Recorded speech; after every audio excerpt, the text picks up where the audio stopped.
The Grand Victorian Hotel stood at the heart of the small town, its turrets and spires reaching towards the moon like skeletal fingers.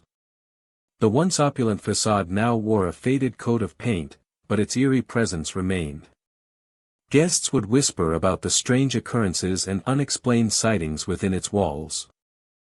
Shadows danced across the lobby floor, cast by the flickering chandeliers. The air was heavy with the scent of old books and stale coffee.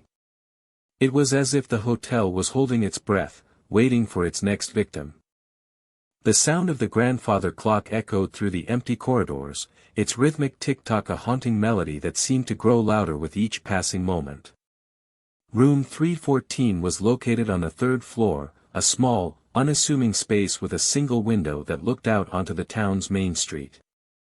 As the night wore on, the front desk grew quiet, the only sound the occasional rustle of papers or the soft hum of the computers. But one guest, a lone traveler, had checked in earlier that evening. She had paid in cash, her face obscured by a hoodie. The guest, a young woman with long, dark hair, had requested a quiet room, and the desk clerk had obliged. She had handed over a wad of cash, her eyes darting nervously around the lobby before she disappeared into the elevator. No one had seen her since. Rumors began to circulate among the staff that room 314 was haunted. Guests would report strange noises and movements, but whenever they investigated, there was no one there.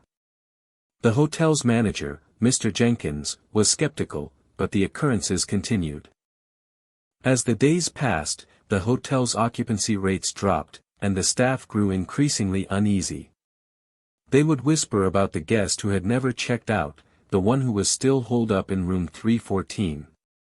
Some said they saw her in the halls, her eyes black as coal, her skin deathly pale. One stormy night, the hotel's phone rang non-stop, with guests calling to report strange occurrences. The staff tried to investigate, but the elevator was stuck, and the stairs were impassable. The howling wind outside seemed to be coming from room 314. Suddenly, the lights flickered, and the grandfather clock stopped ticking. The air grew colder, and the shadows seemed to writhe and twist on the walls. It was as if the hotel itself was alive, and it was warning everyone to stay away from room 314. The staff gathered outside the room, their flashlights casting eerie shadows on the walls. They slowly turned the handle and pushed the door open, revealing a scene that would haunt their dreams for the rest of their lives. Inside room 314, the guest lay on the bed, her eyes frozen in a permanent stare. But it was not her face that shocked the staff. It was the fact that she was not alone. Her body was being consumed by something that was crawling out of her very pores. As the staff watched in horror, the guest's body began to transform, her skin stretching and contorting into a grotesque parody of human form.